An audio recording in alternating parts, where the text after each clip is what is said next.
Hello, my baking friends. Put down that box cake mix because today we are making red velvet.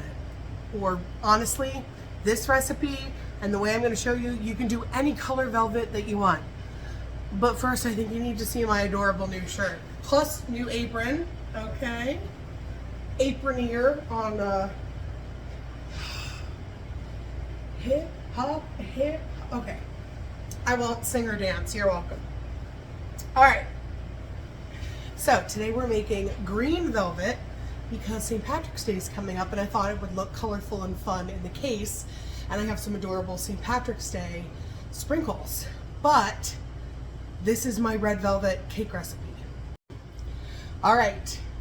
This recipe is a little old school, but it is delicious. And I don't even like red velvet cake. Half a cup of shortening. That's what we're starting with. Not butter, not oil, shortening, AKA Crisco. We're gonna get that in. And then a cup and a half white granulated sugar. Put those things in together and we will start to mix them all up and get them nice and smooth. 2 tablespoons of cocoa powder. Let that mix in. So we've got the shortening, the sugar, the cocoa powder. We're going to let it mix. Next, we're going to add 2 eggs, but I like to wait until this is nice and incorporated. The texture is going to be kind of sandy. That is just fine. So I call this the evil cake. Every time I make red velvet or any color velvet, it somehow ends up looking like a crime scene. And it ends up, I don't even know how, but it just gets everywhere.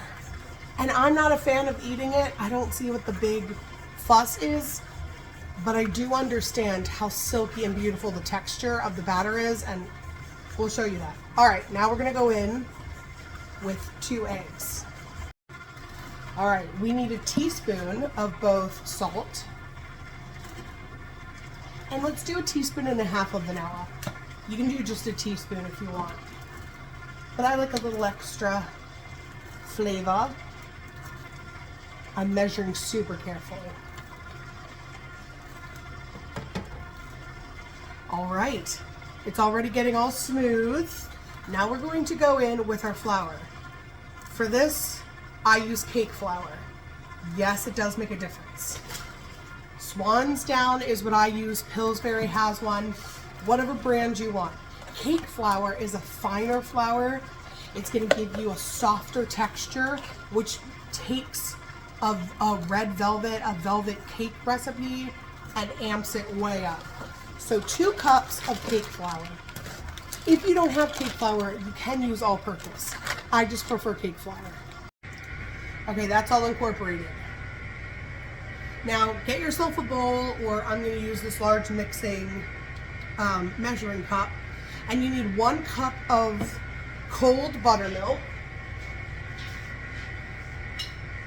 and you will need your food coloring. Now, if you're doing any kind of velvet like this, you don't want to get the food dye from the store, okay? From like the grocery store. That is really thin, and that is actually going to change the texture and the taste of your cake.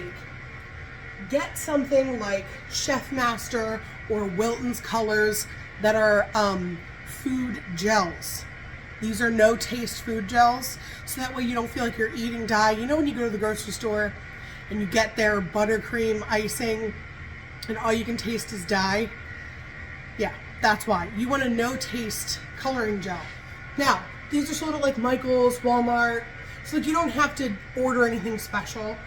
I'm obviously doing green, so we want to look a little shamrocky.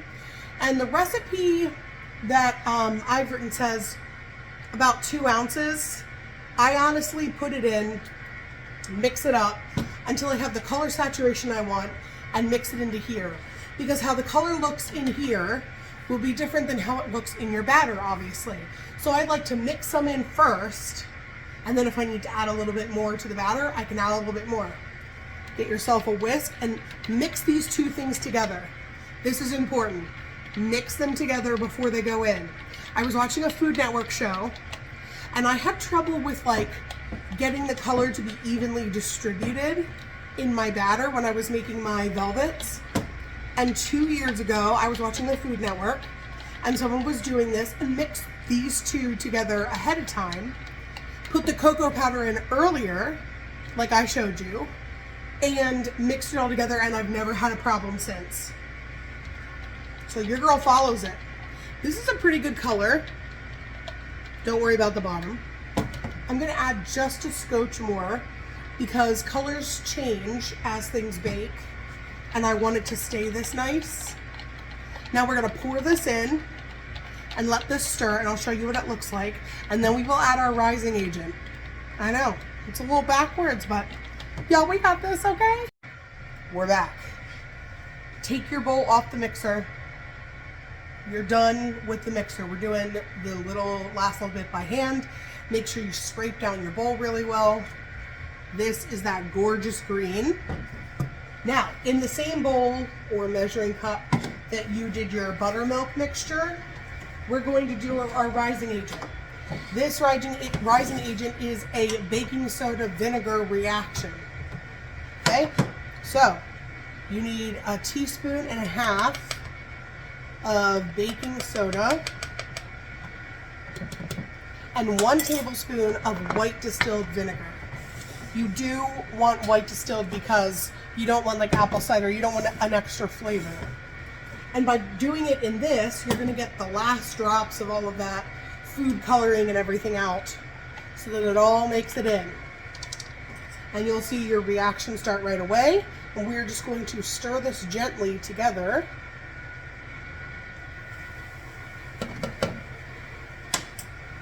Little science experiment. Stir that gently, and then we are going to fold that into the batter. Schitt's Creek style, we're just going to fold it in. But you want to get it all in there. We're doing it by hand so it's nice and gentle and keeps all that levity. Plus it only takes like a minute, okay? So here we are, we're going to fold it in until it's all incorporated, and then we're ready to bake away. So I'm going to be doing this in 2-size cupcakes. If your oven runs hot, bake these less than you would bake your normal cupcakes, okay? Check them sooner rather than later, because if this overbakes, they are so dry in an instant, okay? Now for me, I have a convection commercial oven, so I bake these for the standard size about 13 minutes. Whatever you would normally bake regular cupcakes at in your oven, do a little bit less than that, okay? Green and gorgeous. I will show you them after they're baked. All right, they are baked and cool. Are you ready for the gorgeous green velvet cupcake reveal? Look at that color. Look at that nice even bake. Now, you can top this with cream cheese icing. That's pretty common with like a red velvet. You can do regular buttercream. You can do Swiss meringue buttercream. You can do whatever you want on top of these. But I'm going to do some cream cheese icing, the adorable St. Patrick's Day sprinkles, and they'll go in the case tomorrow. All right, thanks for following along. As always, make sure you hit the follow button. Also follow me on YouTube. I'm the same name there. And let me know what else you want to see. What other things do you want an in-depth tutorial on? I absolutely adore doing them, and I love helping you and watching you be successful. Okay, bye.